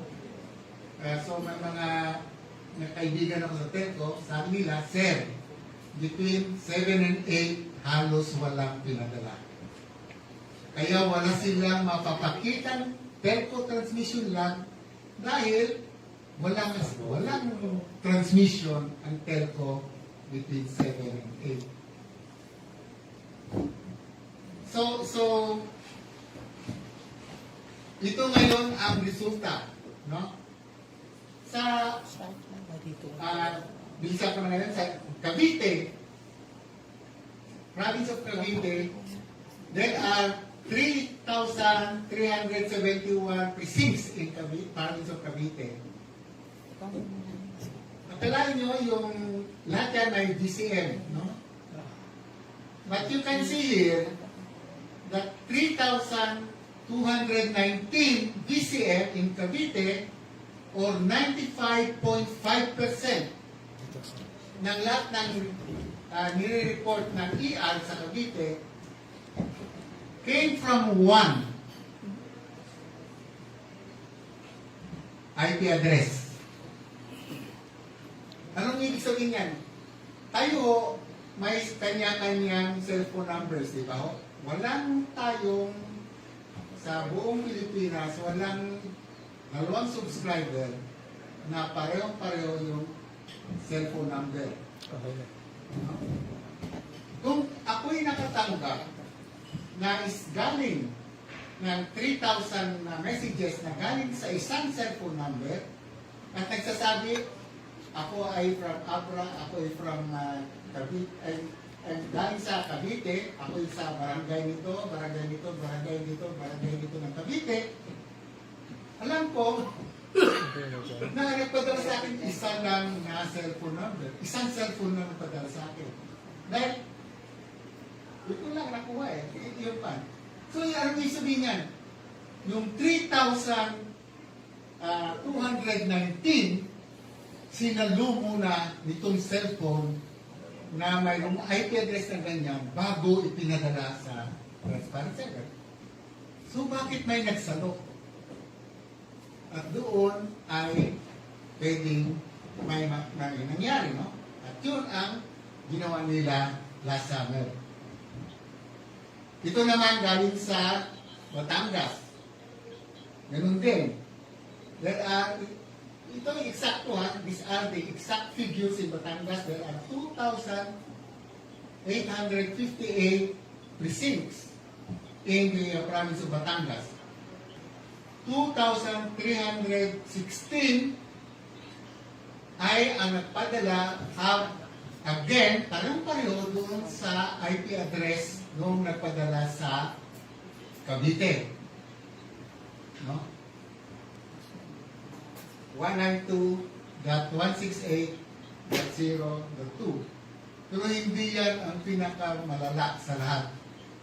Ito po, the whole National Capital Region, no? The biggest voting population in our country. It has 10,462 precincts, all with DCM. Alam niyo po kung ilan, kung anong IP address na ginamit nitong 10,351 or 98.94% ng buong Metro Manila. Ito po. So, kita nyo sa both rich countries, sa both rich areas, predominantly itong ginamit nila. Hindi ma-explain yan ng COMELEC. Ang ginagawa ng COMELEC ngayon, at ito ay nakakalungkot, pinapasagot nila yung NAMFREL at yung PPCRB na mali-mali naman ang sagot ng PPCRB at NAMFREL. Pero ang PPCRB and NAMFREL, hindi nila alam na may gagamitin ang COMELEC na private network. Doon ay ayaw na sabihin, nung election day, hindi nila alam na mayroong ginawa ang Smart Matic last summer. Gumawa nitong private network na na-booking lang dahil doon sa profiles na may nag-post.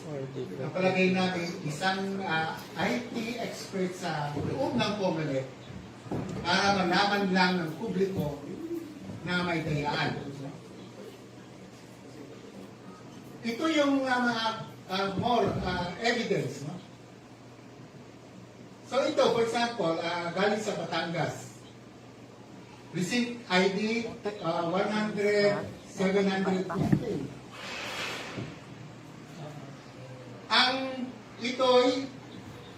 Ito ang ER na piniprint ng BCN, no, bago mag-transmit. Ang unang linya ng ER ay yung date time stamp kung anong oras at araw na mag-umpisa ng print yung makina. Okay? So, pag nag-print ito, hindi pa nagka-transmit.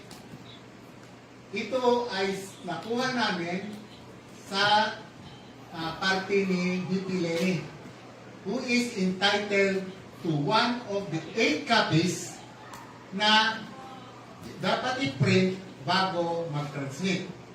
No? So, kung questionin kami ng dito, mayroong magtitistigo na poll watcher na ito talaga ang oras ng one of the 8 copies. Ano makikita nyo rito? Nag-print ito ng 21:10:16. No? That's equivalent to 9, 10, and 16 seconds in the evening. No? Pero mapunan nyo na itong exactly the same ER, 100,715, ay natanggap ng transparency server ng 19:25 or 7:25 p.m. and 1 second. Hindi pa nagpapadala ng BCM sa Batangas, natanggap na.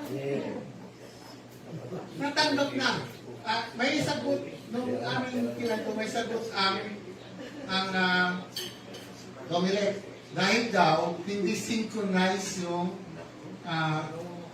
oras sa BCM doon sa transparency server. Yun ay talagang sinungaling. No?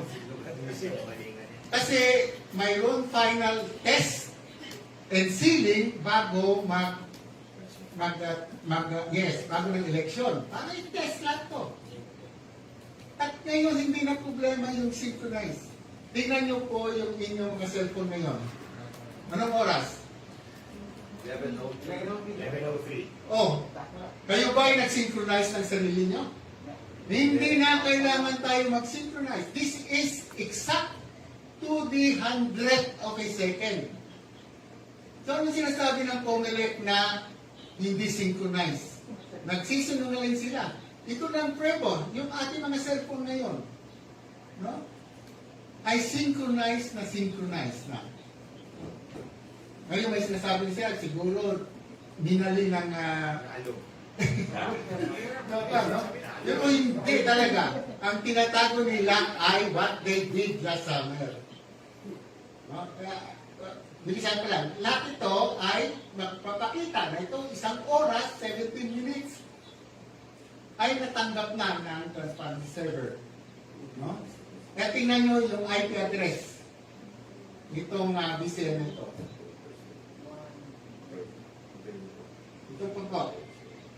Ito ay natanggap isang oras at 11 minutes bago nag-transmit ang BCN. In other words, nagtatype pa lang ako ng message, may nakatanggap na may natanggap na si Pinky ng eksaktong papadala ko sa kanya. Anong ibig sabihin po niya? Mayroong third party, yung tinatawag namin man in the middle, alam na anong papadala ko, at pinaunang nagpadala kay Pinky 1 oras bago ako magpadala. So yung pinadala kay Pinky, yun ang natanggap ng transfer server. Yung pinadala ko ay binaliwala na ng man in the middle. So yun ang ginagawa nila last summer. Ito isa pa, 39 minutes. So I'll just go fast now. Ito ngayon ay, I'll just go very, very fast. Ito ang nagpapatunay na talagang may programa yung ating eleksyon. No? Maliit pa ito, pero ito ay nagpapakita ng listahan ng lahat ng probinsya sa Pilipinas na nagpadala ng unang oras at i-compare sa the same provinces na nagpadala ng second hour. Hiwala yan, no? Kasi yung nagpadala na sa unang oras ay tapos na. So, itong nagpadala ng second oras, panibagong batch naman yun. Para palakihan natin. It is arranged alphabetically. No? Yung mga may linya, makikita nyo, ang ratio ng sa isang presinto, nung unang oras, sa probinsya, for example, ng Agusan del Sur, ang nagpadala ng BCM is 114, no? At doon sa 114 na presinto niyan, yung actual na nagboto is 70,600. Ibig sabihin, and out of itong 85,211 yung registered voters doon sa 146 na yun. So yun ay nakapadala na. Sa second hour, ibang batch naman, kasi tapos na itong 140 na ito, sa second hour, sa the same province, naging 126 na lang ang nagpadala. Isa rin sa kinwestiyon namin. Bakit? Doon sa first hour, ang bilis. Sa second hour, humina na. No? Anong nangyari? Eh doon sa first hour, may pang-administrative matter na gagawin. Yung pag-imprenta na lang. Bakit? Doon na mayroong pang-administrative matter na gagawin, ang record ng bilis, yung nung second hour, na wala ng administrative matter dahil nagawa na sa first hour, bakit bumagsak? So, tingnan nyo yung ng linya. Posible ba yan? No? Ilang probinsya yan, makikita nyo, na yung ratio nung actually nagboto sa registered voters nung mga presinto nagpadala sa first hour is exactly the same sa second hour. No? Take for example, lahat na may linya na blue. First hour, dun sa Aklan, 86%. Second hour, eksakto, 86%. Ang dami niyan. Yan ay mangyayari lang pag naka-program yung mga BCM. O next batch, yung Cebu, after Cebu, we have Cotabato, alphabetical. At ganyan din, tingnan niyo yung mga blue lines, kung anong ratio doon sa first hour, eksakto ganyan yung ratio sa second hour. Hindi po ito mangyayari kung sa tunay na eleksyon. Ito ay mangyayari lang sa isang program na eleksyon. At ito yung huli. Okay, and hindi ko nakuha yung paano. Pero, yung ratio ng first hour sa buong Pilipinas, total, ratio ng total actually voted in the first hour to the registered voter in the first hour is 84%. Ganun din sa second out. Buong Pilipinas na yan, ha? At hindi lang yan ang mga nakikita natin na nakakaduda. For example, sa abroad, doon naman sa abroad, naka-limited ang mga registered voter to 1,000.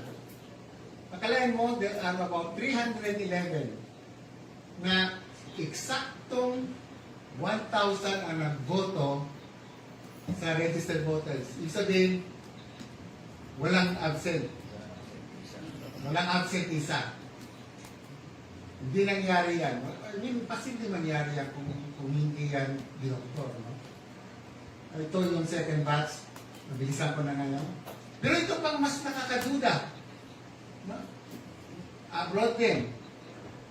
There are about 37 precinct abroad na also with 1,000 voters. Alam mo kung ilan nagboto? Yung actual nagboto?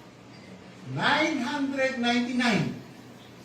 Pareho lang doon sa 300 na yun. Isa lang ang hindi nagboto. Yan ang mga program. Hindi yan pwedeng, in other words, ito ay hindi sinasagot ng COMELEC. Ang sinasabi nga nila, basta accurate yung count ng PPCRD, accurate ang count ng random manual audit. At makikita nyo, nagpupuksaban na rin yung NAMFREL at PPCRD. Pero hindi nila masagot to. Basta, ang gusto lang nila mangyari sa tao ay mabilib na lang tayo sa kanila. Mabilib na lang tayo sa smart Matic. Huwag na kayo mag-question. No? At ito, of course, yung pinaka matindi sa lahat, yung constant vote ratio na nakunan natin, no? Every time na may lalabas na update ang transparent server, hindi nagbabago yung constant vote ratio ni BBM, ni VP Lenny, ni Pacquiao, lalo na si Isko. 4% all the way. At si Ping Lacson, 2% all the way. Hindi po ito gawa ng isang malinis and honest election. Ito'y gawa ng isang nakaprogram na election. Okay, I'm going to wrap up now. Hiningi namin yung telco labs. Noon pa, October 18, nagsabi na si Chairman Garcia, I'm going to commit. We will compel. Nagsisinungaling siya dahil nandiyan ang pala sa COMELEC yung mga transmission labs ng telcos. Kasi kasama yan sa deliverables ng Smart Matic sa COMELEC. Doon nga ang makita rin namin, kaya pala malaki ang bilang transmission sa first out ay because halos lahat pinadala noong 192.168.0.2. Yun ay nagpadala ng mabilis. Dahil isa na siyang, hindi siya galing sa telco. Mabagal kasi kung galing sa telco. Nandoon na siya sa isang private network na gawa ng Smart Matic. And dito nga, kung sinabi ni Atty. Glen Chong, ang naggawa nito, alam na nila ang magiging resulta ng eleksyon bago bilangan. No? Kaya nga, alam na nila na magse-celebrate sila ng 9 p.m. of May 9, tapos na yung boxing. Alam na nila yan. In fact, hindi lang nasabi ni Atty. Glen Chong, may tinawagan si Lisa at mayroong naka-record na conversation nila ni Mahalika. Na inimbita si Mahalika, May 8 ang tawag, no? Pumunta ka rito bukas, mga 7, pagtapos na magsara, at bibigyan kita ng scoop. Scoop. In other words, ikaw mauuna na makapag-alam na panalo na si BBM, pero wag mo muna ito ipalabas hanggang 9 p.m.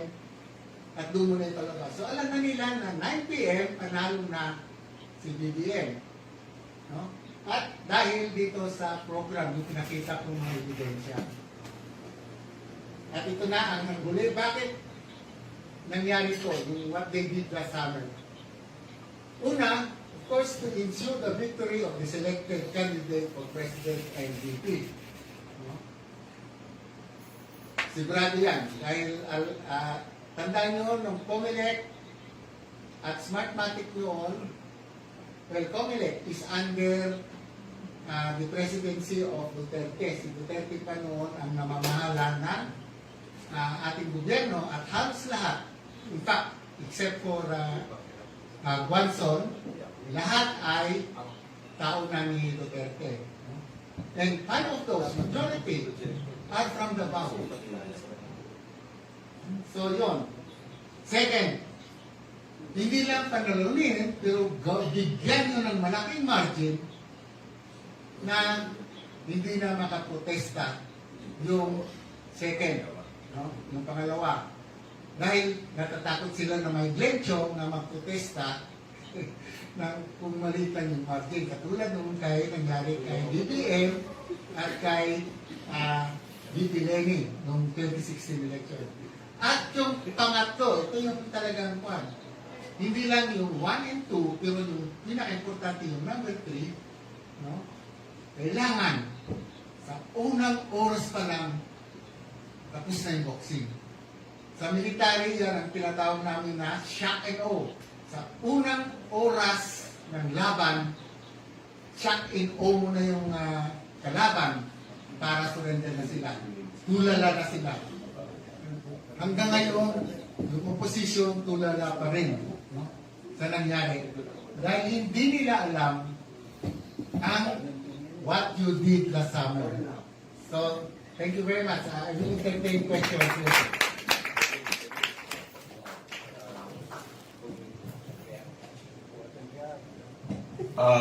Okay, I just want to add that after listening to this presentation, it's so exhaustive, and I think everything is in there. You can print it, it's available. Elias will show this in the Facebook account niya. And we need your attention so that this can be disseminated, di ba? But from the point of view, kami, mga IT rin po kami. So, we explained this before. Just to simplify po, from my angle, kasi ako po, nag-program din po. Simple lang yan. Ito po ginawa nila, sabi nila ito nila, hindi po siya, walang mga link po yun. Ginawa lang nila yung program. I asked my programmers, yung mga ano ko po, sabi nila, sir, basta walang mga link, wala yung mga IP na yan, kaya namin gawin. We can manufacture all these IP codes in one, sa isang ano lang, kahit na USB, papasok namin. That's exactly what happened when we started this. Wala talagang connect. Hindi sinunod yung process na pinakita ni General Ellie, na ito dapat ang process. 4 steps. Hindi lang pa tayo doon sa 4 steps. Kaya iba-ibang lumabas. Ngayon, lumalabas. Di ba Comelec na nag-release ng mga raw data? Kaya nahuhuli na sila. Di ba? The fish, you can catch the fish. Kadala. Yan po, inagdagdag ko lang before class days over. Salamat, Frank.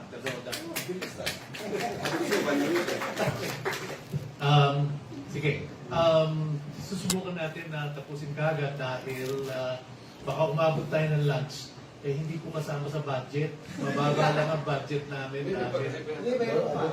Pero meron pa pwede rin ubusin. Pero wala kasi kami mga sponsor ng mga Ricky Rason, mga Manny Pangilinan. Ang bagambag lang po kami mga retirees dito para lang ipahayag itong mensahe natin sa inyo. Pero yun, pwedeng ubusin na yun kung gusto pa kayo.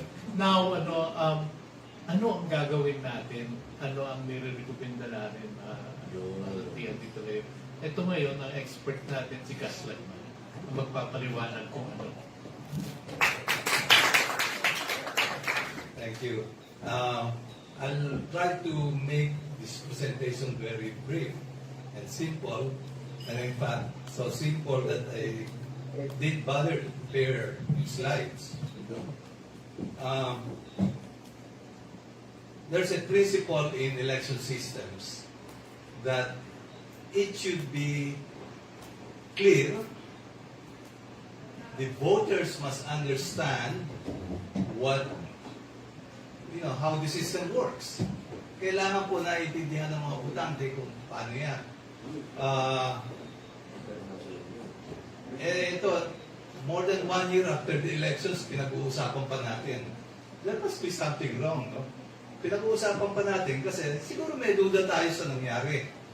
May duda tayo sa mga resulta dahil may duda tayo sa system na ginamit.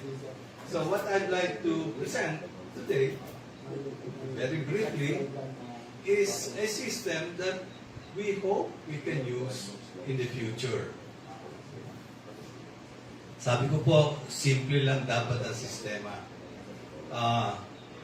Unang-una, and the law states this, the system must be transparent to the voters. Yung po nawala in 2010, from 2010, 13, 16, 19, 22. Nawala po yung transparency. Nakita niyo ba kung paano binilang yung boto niyo? So, how is that going to be transparent? Nawala po ang transparency. Take a look at Republic Act 9369. The title itself says that it should be an election system that is transparent, among other things. Section 1 of that law says it again, that the election system shall be transparent. But it is not transparent. So it is not a good election system. Even developed countries like Germany, Ireland, Netherlands, they all use very transparent systems. They went into automated systems, then went back to manual precinct counting. Pag manual po ang precinct counting, malinaw sa lahat. Number 1, nakikita lahat ng mga botante kung paano binibilang yung boto nila. Number 2, naiintindihan nila kung anong nangyayari. The moment you automate the precinct counting, you lose the transparency, and the voters will not understand what's going on. Pagkalagay nila nung boto nila, nagbalota nila sa ballot box, at 7 o'clock, bibilangin ng makina, lalabas ang resulta. Para pong hindi mo nakita yung basketball game, binigay na lang sa'yo yung resulta. Ateneo, 82, Lasal, 80. Hindi ako tinista, hindi rin ako nasa lista. So, walang nakakita kung paano nangyari, pero may resulta. Kaya ngayon, more than 1 year after the elections, pinag-uusapan pa natin. Dahil doon, nawala ang transparency. Kaya ang aking pong pinopropose noong araw pa, in fact, sumulat ako ng sistema na 2017 pa, no? Dapat manual na precinct counting for transparency and automated canvassing for speed. Kasi ang sinasabi nila daw, kaya po natin in-automate because inaabot minsan ng 30 to 40 days ang election natin. Minsan pa nga, I remember, 1992, it was completed 1 day before July 1. Matic nang hindi makapag-declare ng winners. Especially sa national. No? Mali pa po ng Glen. Ha? Mali pa yung Hindi ako hindi ako nakikialam sa resulta. Ang concern ko lang palagi yung sistema. Mahaba po ang po sa election 1984 po ako nang kumawag ng Operation Quick Count ng NAFREL. And I learned only last year that yung palang Operation Quick Count na ginawa namin was the first in the world. More than 100 countries copied what NAFREL did. Anyway, back to what I was talking about. Simple lang po ang dapat na sistema natin. Manual pa rin ang eleksyon, tapos automated na canvassing. Now, kung manual ang eleksyon, how can we transmit that electronically? manual yung pagbibilang. No? So, ang pinopropose ko po, may isang, kasi tatlo naman yung, ang nasa dito chairman, tsaka dalawang poll clerks. Yung isang poll clerk, sasabayan yung manual counting ng laptop counting.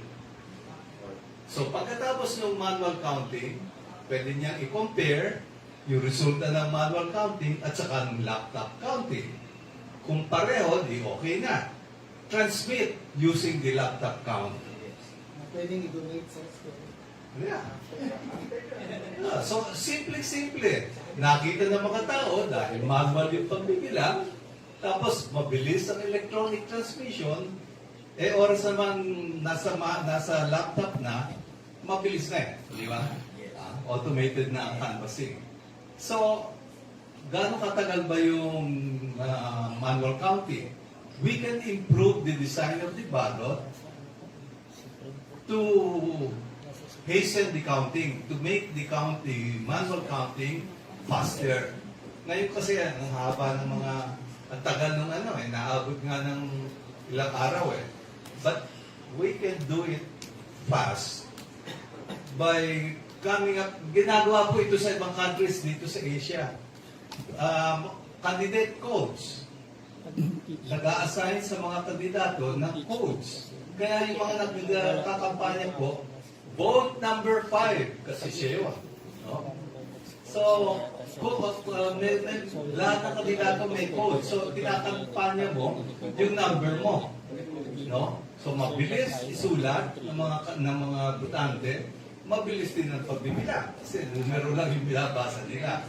So, there are many other ways by which we can improve the system such that it will be fast. No? Marami pong magagawa. Kaya lang, hindi nag-iisipan sa Comelec kung paano ba mapapabilis to. Ang solusyon nila, o ano yung sabihin ng supplier. So, yun ang yung plan. At saka mas mura pa.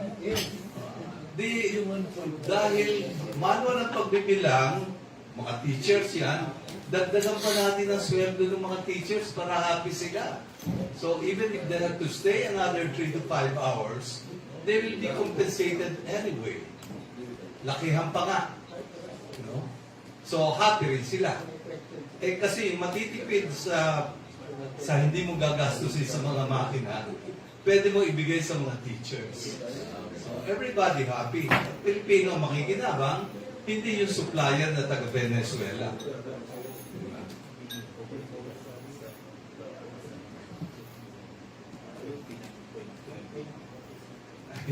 Nakabudget na naman daw pala ngayon, 29.3 billion.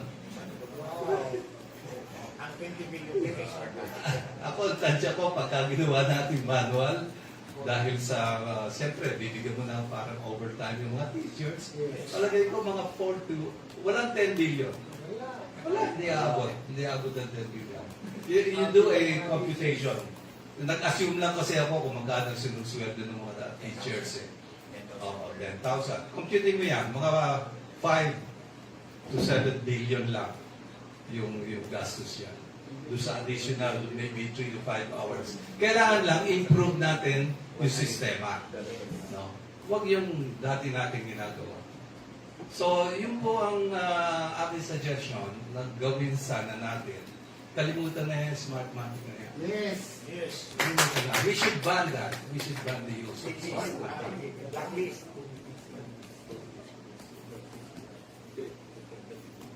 Ay, yung laptop, yun na nga Walang sayang. magkano ang laptop? I cheap one.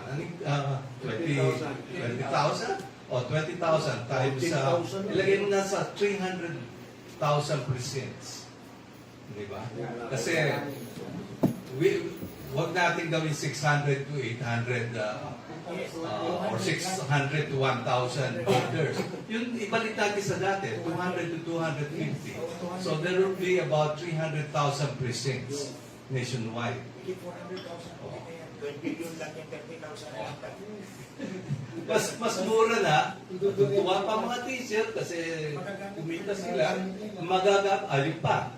Pagkatapos sa eleksyon, pwede i-donate sa Department of Education yung mga laptops. Walang storage. Ha? Walang storage. Oh, walang storage cost. Alam niyo ba kung magkano gasto sa storage ng mga VCMs natin? 300 million. A year. Kasi aircon yun eh. Air condition. So, pag laptops, hindi na kailangan i-warehouse. I-donate na lang sa Department of Education. Pakikinabangan pa. Ang daming ano eh.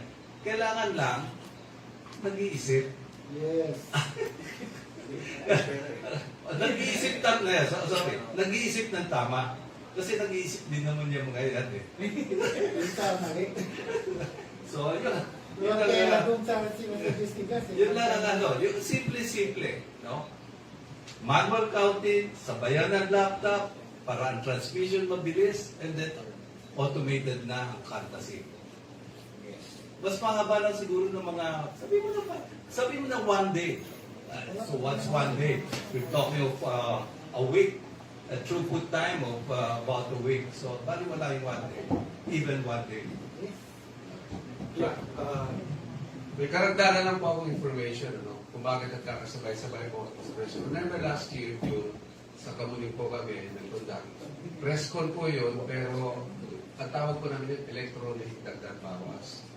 So that became true. It's not a false, ano, ay namin. Ngayon po, itong nabanggit po, we have a Supreme Court, sabi ni Atty. Si Atty. Magdamo po nandito, bakit kami lumalaban sa Supreme Court, bakit kami lumalaban? Ano po sa Atty. Mel, yan po ang insider namin. Una ano po yung whistleblowers at ang point lang po namin, we were working with our lawyers, si Atty. Nagsagawa, Atty.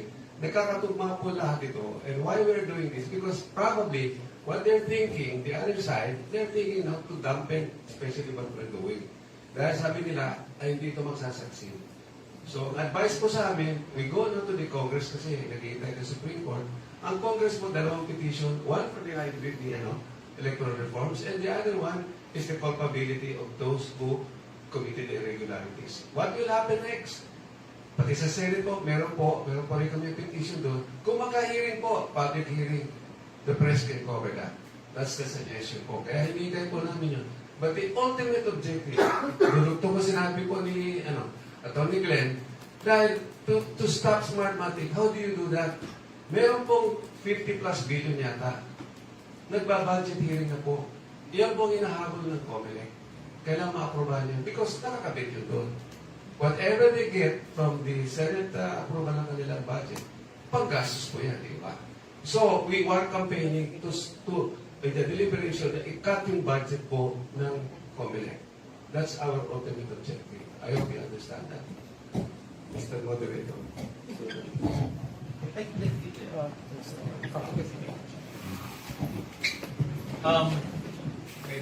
Bago po tayo, sige guys. Just one little incident.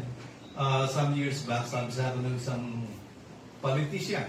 Sabi niya, pero gas, pag ginawa mong manual, alam mo, nung mga eleksyon na tumakbo ko, kitang-kita ko, dinadaya ako sa presinto eh. Gusto, nung manual counting, no? Sabi ko, hindi ba advantage yun? Nakita mo, pwede ka magprotesta. Ngayon, kung dinadaya ka, nakikita mo ba? Wala kang nakikita. So, which one is the better system? I mean, very obvious, no? Okay po. Bago tayo magtuloy sa question and answer, sa September 21 ng alas 9:30 ng umaga, ang TNT Trio po ay mag-organize ng kilos protesta kontra Pandaraya. Yun ang gusto namin. Sana ikalat hindi yan dahil kailangan natin na ipakita na ang puot natin na niloloko talaga tayo.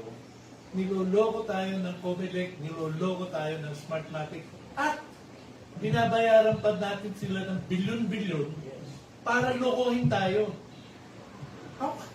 I can't imagine na kung paano natin tatanggapin yan. Kaya, ayun po, sa September 21, ng 9:30, sa harapan po ng Manila Cathedral, doon po gagawin ang kilos protesta. Sana man po yung kilala niyong parehong adhikain, ay isama ninyo doon. And just to tell you how intense this would be, maniwala kayo na maraming mga retired military at pulis na sasapi dun sa kilos protesta na yan. Kaya sana naman ay masuportahan nyo kami. Ngayon, buksan na po natin yung tablado para sa question and answer. Ngayon, meron pa po kayong mga tanong bago mag-lunch. O siguro naman ay Mr. Tata? Chief Tata? Dito po, ito po yung microphone. Sir, magre-reset lang yung FB Live ng ilang seconds, sir. Para ma-capture yung para ma-capture. Sige, Sir Julie, mahaba pa yan. 15% battery. Battery na 15%.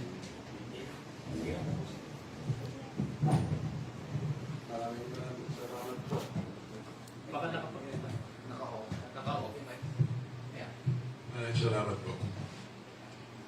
Una gusto kong batiin si Glen Chong sa kanyang presentation. For the record, matagal na pa kami magkasama ni Glen Chong. Kaya yung pinaglalaban niya ay pinaglalaban ko rin. But in the interest of all the counties concerned, kaya itanong natin some necessary questions. Kung kayo ba'y na-appoint sa COMELEC or sa NTC, marinig kaya natin yung presentation. I mean, this is not the most comfortable question that I have to ask, but it has to be asked. Sir, thank you very much for coming over. I really appreciate your presence. I know you will ask the right questions even if they are not comfortable. And rest assured, I'm always willing to answer questions and it's not uncomfortable with me. If you will ask me kung ako'y inapulit at kumbaga sabihin natin, if Lisa Marcos did follow or comply with our promise, ganito po yan, sir. You have to look at the context. You have to look at, mga kababayan, I address this to everyone. You have to look at the context in which but not you because they hate you so much. By itself, pwede nilang sabihin, sir, okay. What's the problem? Okay, sir. You have to look at the context. Yung, but not you because they hate you so much. That's the word. By itself, yung sinabi niya sa akin, they could always deny that it never happened. Sir, pwede po nilang sabihin, hindi naman nangyari, nasabi ko yun sa'yo, pero hindi siya actually nangyari. Now, kung sasabihin niya, i-deny niya na hindi nangyari, look at the succeeding circumstances, the events that followed. So, sabi ko nga dati, ginaganyan-ganyan pa niya ako, how are you, darling? Tapos pagkatapos, no! Hindi po, pumunta pala si BBM sa biliran. That was after sila nag-usap. Tapos, hindi nila ako in-appoint. Tapos, inopera na naman nila ako. Tapos, binawi, pinirmahan na ni BBM. Tapos, binawi, ibang in-appoint. These are circumstances. Tapos, sinabi ko pa, sir, ilaglag mo lang si Smart Matic publicly, okay na ako, wala na kayong marinig sa akin. Ayaw. So, these are all circumstances that show that the meeting did actually happen. Pero, sir, going by your question, kung in-appoint niya ako, then I would have lost that and subsequent circumstances to prove my point. Naging po ninyo, sir? Yung meeting na yon, pwede siya magsabi na, hindi naman actually nangyari. Kasi, in-appoint na kita eh. Oh, pero this time, hindi niya in-appoint, at then marami pang nangyaring circumstances, it will only strengthen the argument na, hey, you cannot deny Lisa Marcos Jr. with Piñate. Sir, yun po yung sagot ko po, sir. Dahil salamat, next question. Thank you, sir. Parang ako dito na sa witness stand, sir. Magkasama po tayo ng Yes, sir. anti-smart Matic. Yes, sir. I valued your contribution ever since years back. In fact, ang aking Ayaw mas fundamental question, Hindi pa din nila. yung ating election ba is employed